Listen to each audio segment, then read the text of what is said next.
नमस्ते बच्चों, विज्ञान के सेशन में आप लोगों का स्वागत है। विद्युत धारा के चुंबकीय प्रभाव। आज हम लोग इसका लास्ट सेशन कर रहे हैं, तो अगले सेशन में एक नया चैप्टर फिर से स्टार्ट करेंगे।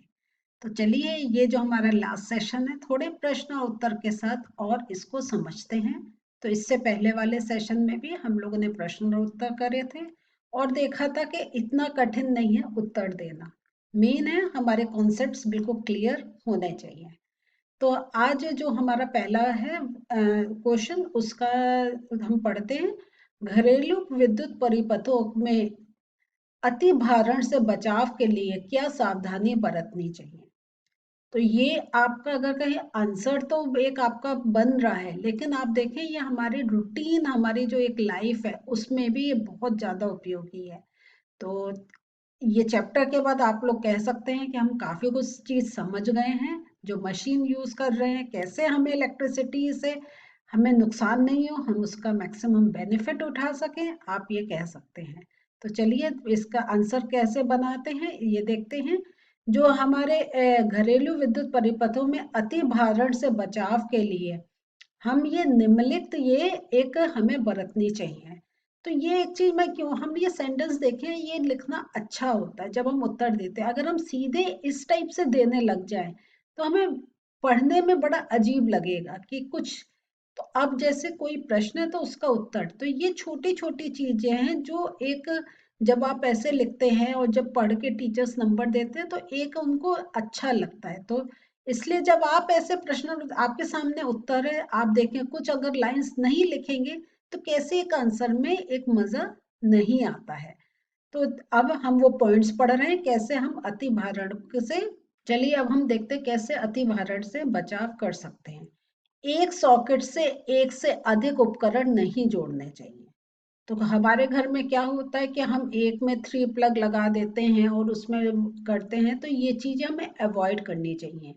तो हमारे अगर जितने हैवी आइटम है तो उनका एक सेपरेट सॉकेट्स होना चाहिए। कि आपका जैसे वॉशिंग मशीन है, फ्रिज है, टीवी है, तो हम ये नहीं कि एक ही जगह से लगाते चले जाएं, तो वो एक नहीं करना चाहिए। हमेशा परिपथ में विद्युत उपकरण पार्श्व क्रम में ही संयोजित करने चाहिए। तो जो पैरेलल है उसी में करना चाहिए, क्योंकि हमने ये देखा कि इक्वल वोल्टेज जाता है। सीरीज में हमने देखा तो ऐसा नहीं होता है। तो इसलिए हमेशा हमारा जो होता है वो पार्श्व क्रम में होना चाहिए। परिपथ में उपयुक्त फ्यूज का उपयोग करना चाहिए।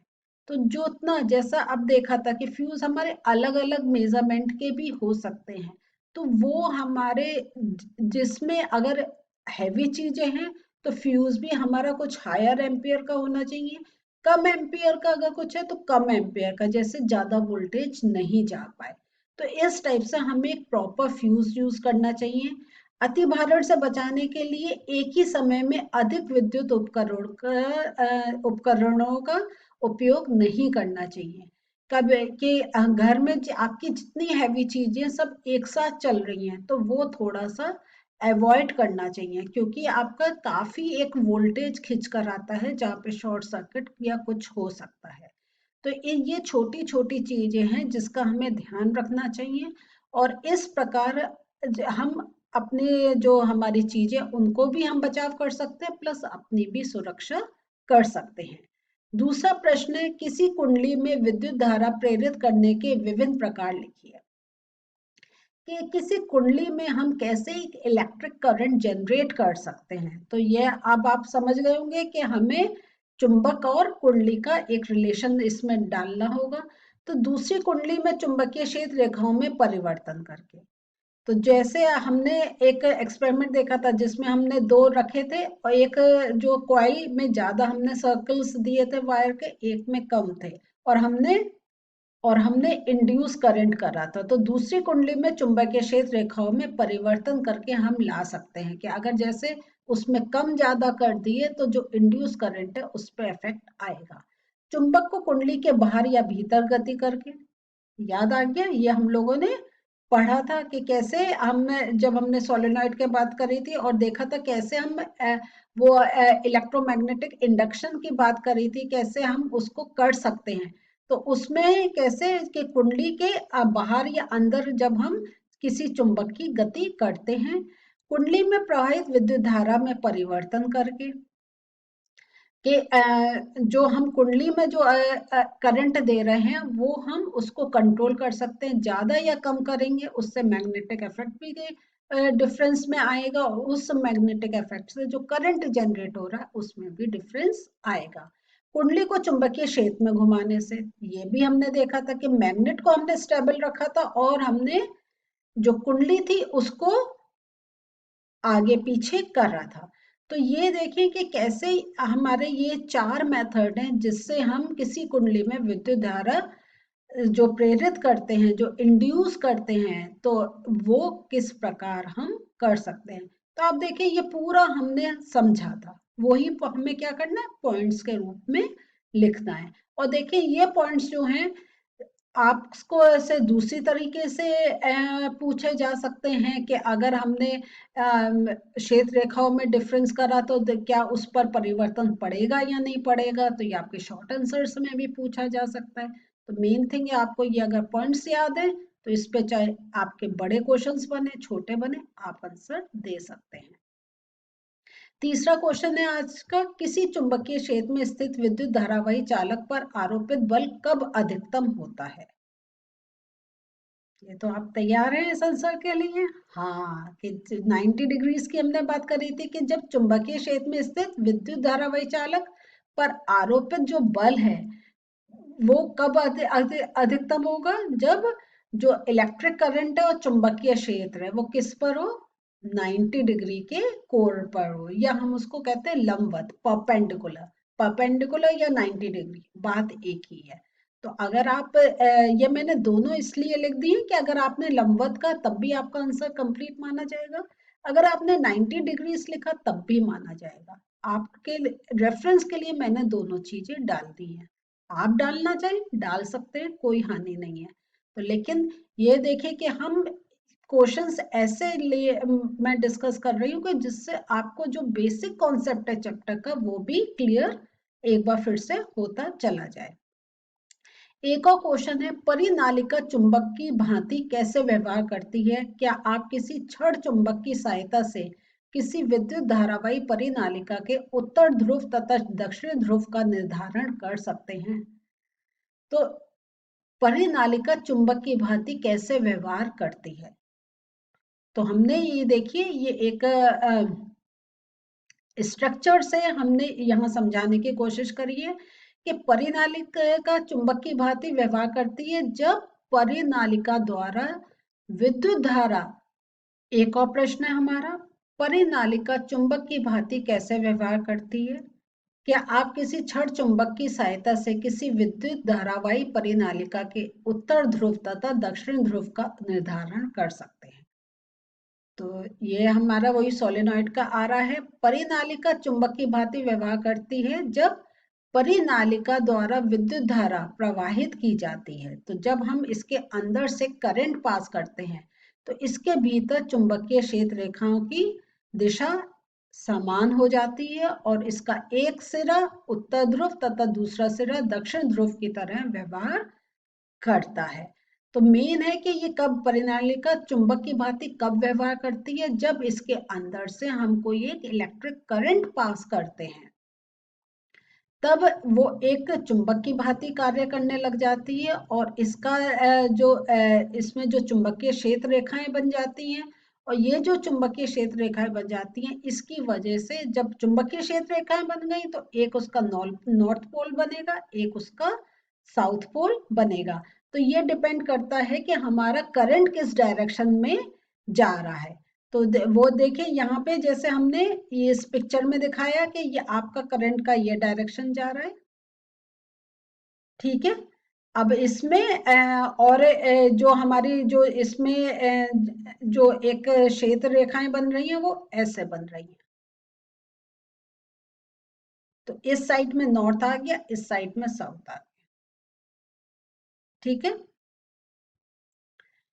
किसी छड़ चुंबक की सहायता से विद्युत धारावाही परिनालिका के उत्तर ध्रुव या दक्षिण ध्रुव का हम एक निर्धारण कर सकते हैं कि अगर हम कोई मैग्नेट पास में लाएं तो वो अगर उसकी तरफ आकर्षित हो रहा है या उससे दूर जा रहा है तो उसके अकॉर्डिंग हम पता कर सकते हैं कि कौन सा उसका नॉर्थ पार्ट है, कौन सा उसका साउथ पार्ट है। तो यही चीज हमने यहाँ पे लिखकर बताई है। यदि छड़ चुंबक का उत्तर ध्रुव परिनालिका के एक सिरे की तरफ आकर्षित होता है तो वो कौन सा हो जाएगा, परिनालिका का दक्षिण ध्रुव।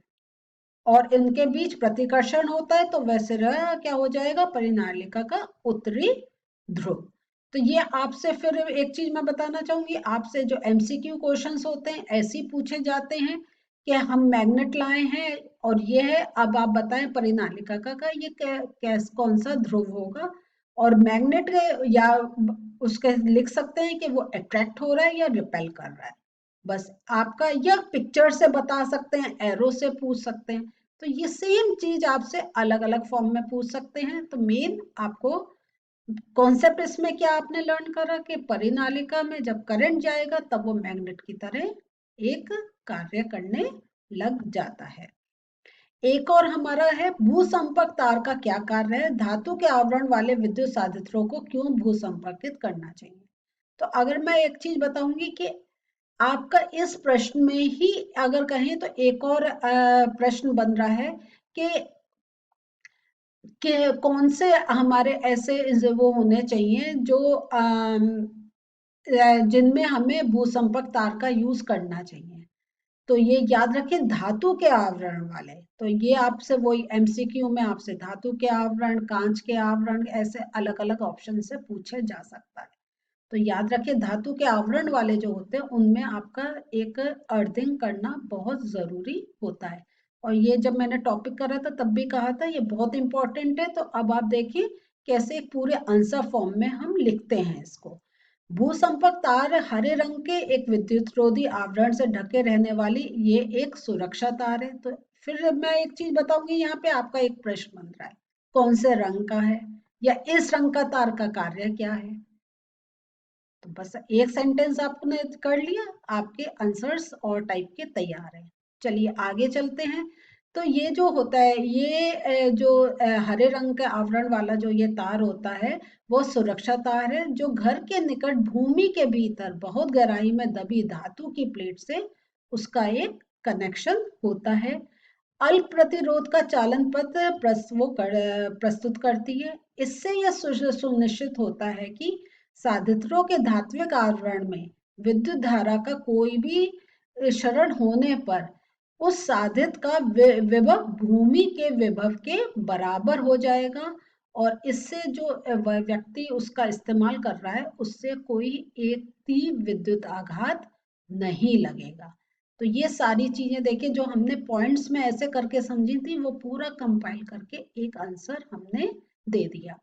इवन आपसे ये कह सकते हैं कि ये जो भूसंपर्क तार है इसकी कैसे इसका वोल्टेज जीरो कर सकते हैं।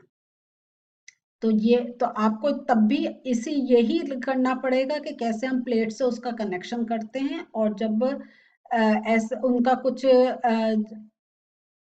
ऐसा प्रॉब्लमेटिक कुछ होता है तो वो आपस में मिलके उसका विभवांतर जीरो कर देते हैं। तो आज हम लोगों ने क्या पढ़ा, आज थोड़े से प्रश्न और उत्तर और देखे और अब हम कह सकते हैं ये हमारा चैप्टर तैयार है। मैं तो कह सकती हूँ कि आप कह सकते हैं। चलिए कह सकते हैं वेरी गुड। और कहीं कंफ्यूजन है तो वीडियो तो आपके पास है, आप देखें समझें और थोड़ा सा कुछ पॉइंट्स हैं अगर आए बुक से भी पढ़ के उनको आप एक मिला के चीजों को और अच्छा समझ सकते हैं। तो अगले सेशन में एक नए चैप्टर के साथ मिलते हैं। बाय।